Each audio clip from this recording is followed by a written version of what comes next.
Okay, student, let us see now the next topic, revisiting irrational numbers. The word revisiting stands that in class 9 we have read how to represent root 2, root 3, root 5 on the number line.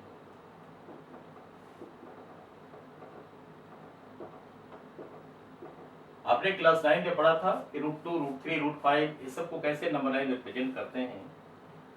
हम लोग वहां पर ये नहीं देख पाए थे कि इसका हम प्रूफ कैसे करेंगे कि इरेशनल है, क्योंकि इरेशनल है।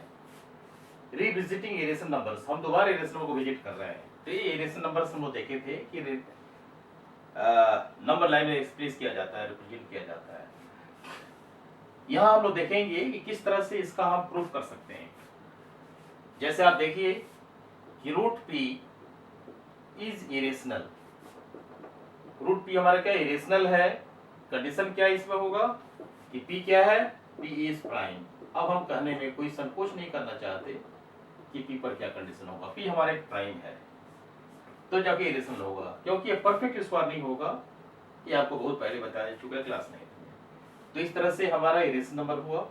अब जो इरेशनल हमारे पास कुछ और है, क्या है, रूट 3 तो है ही आपका।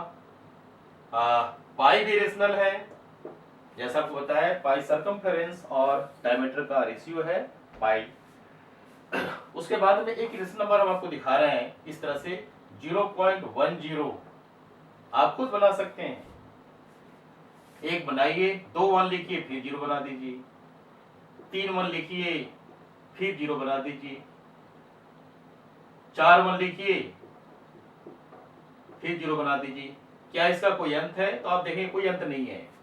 तो ये हमारे इरेशनल के डिफरेंशियल को पूरी तरह से सेटिस्फाई करता है कि the numbers are irrational which is non terminating and non breaking. ऐसा नंबर जो नॉन कभी खत्म नहीं होता है और रिकरिंग नहीं हो रहा है, रिपीट नहीं कर रहा है, इसको इरेशनल नंबर कहते हैं। तो we shall see here how to prove root 2 irrational, root 3 irrational, root 5 irrational. But before that there is a important theorem. इस थ्योरम पर भी विचार कर लें हम लोग। आपके टेक्स्ट बुक में थ्योरम नंबर 1.3 कहा गया है, थ्योरम 1.3 कहा है।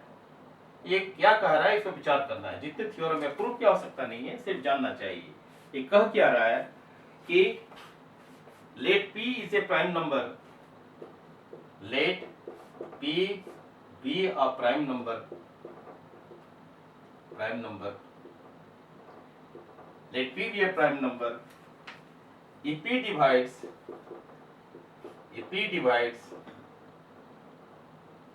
a square, if p divides a square, then p divides a, where a is positive integer,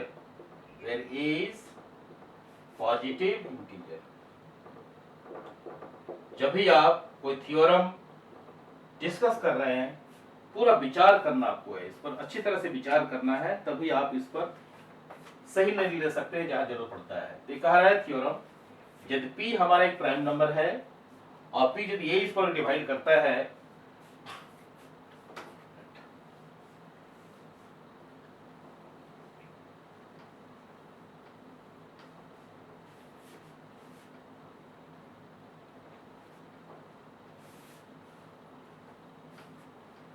p जब a स्क्वायर डिवाइड करता है तो p भी a को डिवाइड कर लेगा। p divides a square, they p divides a। बहुत simple सा वर्क है। जैसे आप मान लीजिए कि p डिवाइड्स a स्क्वायर, आपका जो a स्क्वायर का टर्म है उसको आप ऐसे कीजिए। जस्ट हम इससे एक्सप्लेन करेंगे, बता रहे हैं। मान लीजिए कि let a is equal to क्या है, p1 p2 p3 so on so forth pn, यानी प्रोडक्ट ऑफ प्राइम। ये सब क्या है, p1 p2 so on so forth are primes. ये सभी प्राइम नंबर है। Let p be a prime number if p divides a square. अब आप क्या करेंगे, इसको स्क्वायर कर दीजिए। तो a स्क्वायर क्या है, a स्क्वायर होगा p1 p2 p3 so on so forth pn into P1 P2 P3 इस तरह से Pn, ये आपका a स्क्वायर हो गया। अब चूंकि P डिवाइड कर रहा है a स्क्वायर से, तो इसका मतलब हुआ कि इसमें से कोई ना कोई टर्म ऐसा है जो P का है, तभी डिवाइड होगा। जैसे आप देखिए कि ये आपका 25 है, और 25 में क्या लिख रहा है, 5 इंटू 5 लिख रहे हैं। इस तरह 35 है, 35 में क्या लिख रहे हैं, 5 इंटू 7 लिख रहे हैं। तो इस तरह से ये जो टर्म है 25, इसमें 5 और 5 है, तो 5 भी 25 को डिवाइड कर रहा है, अब यहाँ पर 7 जो है 35 को डिवाइड कर रहा है। तो इस तरह से वही है, यानी कह रहा है कि P जब a स्क्वायर डिवाइड कर रहा है, P डिवाइड से a स्क्वायर, माने कहने का अर्थ है कि इसमें से कोई न कोई ऐसा प्राइम नंबर है जो P का काम कर रहा है। तो इस तरह से P जब a स्क्वायर को डिवाइड कर रहा है, this implies P also divide से, यही कह रहा है कि P भी प्राइम नंबर है, P डिवाइड से a square then P divide से। इसको आप ध्यान में रखिएगा, माइंड में रखे रहिए, इसका एप्लीकेशन करने में काम आएगा। अब हम चलते हैं एक इंपोर्टेंट थ्योरम की ओर। ये साबित करना है, चलिए थ्योरम की ओर चलते हैं।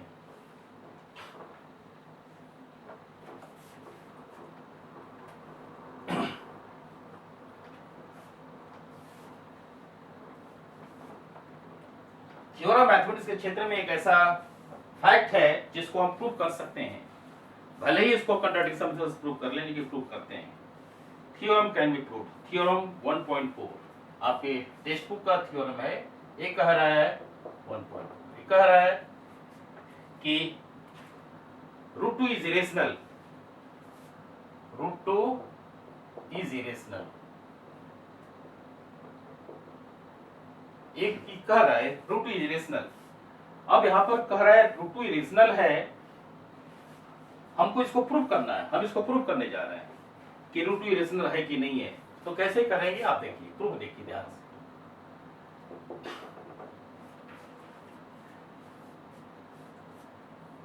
इसके हम विरोध में ले रहे हैं, ऑन दी कॉन्ट्रेरी हम लिखेंगे, on the contrary, on the contrary,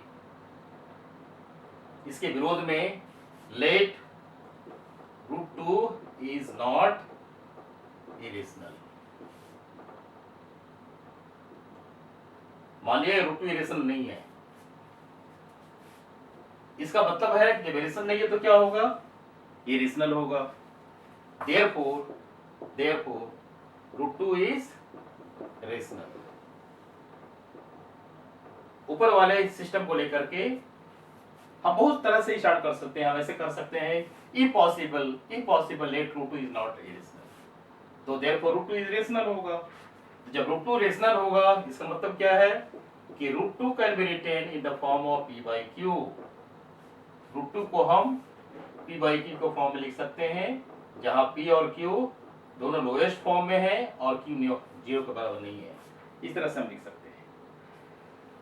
अब आप क्या कीजिए, दोनों साइड स्क्वायर कर दीजिए, स्क्वायरिंग बोथ साइड। स्क्वायर करने से क्या मिलेगा आपको, 2 इज इक्वल टू p²/q², ये मिल जाएगा। 2 इज इक्वल टू p²/q², यानी हमारा क्या हो गया, p² इज 2q²। अब ये क्या हुआ, p² इक्वल टू q², तो आप देख रहे हैं this implies 2 divides p²।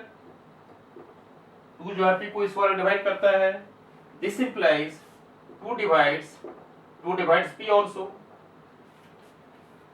2 p को भी डिवाइड करता है। तो मान लीजिए, क्योंकि आप देख रहे हैं जब 2 p² डिवाइड करता है, 2 भी डिवाइड करेगा p को पहले वाले थ्योरम से। तो लेट जब 2 p को डिवाइड करता है तो p जो है 2 का मल्टीपल होगा। तो let p is equal to 2m। m क्या है, m इज इंटीजर। इस तरह से आप मान सकते हो, क्योंकि जब 2p को डिवाइड करता है तो p 2 का मल्टीपल होगा। तो मान लिया 2m है, तो आप क्या कीजिए, इसको आप नंबर 1 बना दीजिए, 14 1 बैठाइए, तो क्या देखेंगे आप, 4m² is equal to 2q²। 4m square 2q square के बराबर हो गया। यानी आप चलिए तो आपका q स्क्वायर कितना हुआ, q square equal to 2m square, जो साबित करता है कि 2 divides q square, this implies 2 divides q square, this implies 2 divides q by theorem. तो आप देखिए आपने क्या देखा, 2 p को भी डिवाइड करता है, 2 q को भी डिवाइड करता है। Since 2 divides p square, 2 divides q, sorry 2 divides p, हमको ये मतलब यही है, 2 divides p also 2 divides q, this implies p by q is not in the lowest form, therefore p by q has more than one divisor,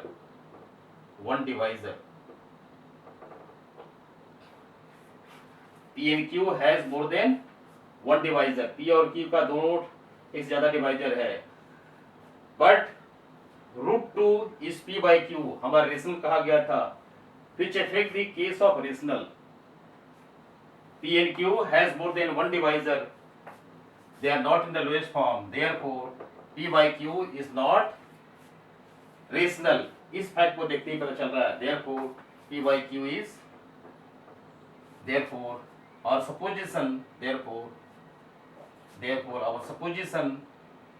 our supposition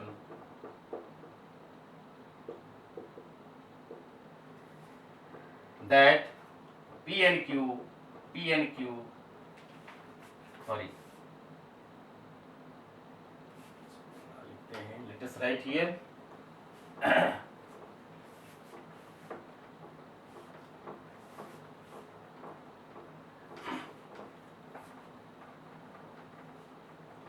we shall give the conclusion like this, therefore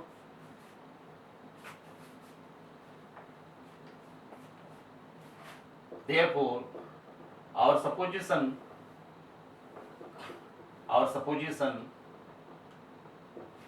is wrong, therefore √2 is not rational,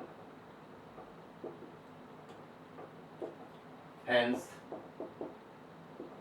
√2 is irrational। इस तरह से आप इसको, इस theorem को दिखा सकते हैं। तो आशा है आपको समझ में आ गया होगा, क्योंकि हमारा जो कंडीशन है उसको सेटिस्फाई नहीं किया। अब आप चलिए, इसमें बहुत सारे फैक्ट मिलेंगे, प्रूव दैट √3 इज इरेशनल, इस तरह से √5 इज इरेशनल, तो सेम फैक्ट को आप यूज कर सकते हैं। तो आशा है आपको क्लियर हो गया होगा। अब हम नेक्स्ट लेक्चर में एक्सरसाइज 1.3 को मूव करेंगे, लेकिन पहले एक क्वेश्चन इसमें ले लेते हैं। जैसे हम क्वेश्चन लेते हैं, एक क्वेश्चन आप ले लीजिए। एक्सरसाइज में जाने से पहले एक क्वेश्चन ले लेते हैं, और ताकि आपको क्लियर हो जाए एक्सरसाइज का फैक्ट। क्वेश्चन है, प्रूव दैट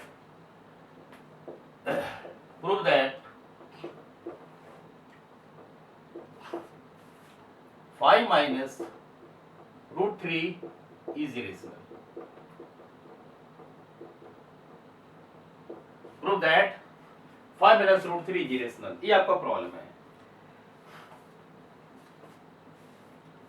उसी तरह से हम कर देंगे जैसा आपको पहले किए थे, तो हम उस तरह से स्टार्ट करेंगे।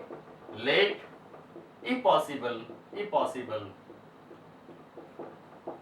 on the contrary कहेंगे, let if possible 5 minus √3 is not irrational। Better का या रेशनल लीजिए, इज रेशनल लीजिए, सीधा चलिए, कोई बात नहीं, रेशनल। चूंकि 5 minus √3 रेशनल है, therefore it can be written in the form of p by q or a by b। This implies 5 minus √3 can be written in the form of p by q। सारा condition है where p and q are O prime, या हमारा जो लिखने का तरीका था P Q bracket में लेकर वो लिखते थे पी क्यू एन को प्राइम, यानी पी और क्यू का एक से ज्यादा फैक्टर नहीं होगा। तो इस तरह से आप लिखिए। अब आप क्या करेंगे, 5 minus P by Q is equal to √3 ले लीजिए आप। अब इसको सॉल्व कीजिए, 5q minus P upon Q is equal to √3, 5q minus P upon P Q is equal to √3। अब आप देखिए, since q p are integers, integers है, therefore 5q minus p is integer, q is integer, therefore it is rational, therefore 5q minus p upon q is rational, irrational हुआ। but we know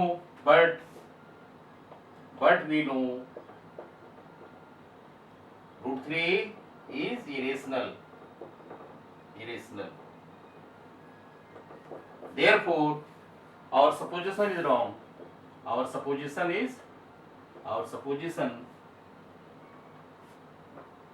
therefore our supposition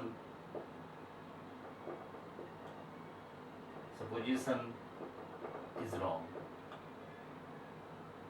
therefore 5 minus √3 is irrational।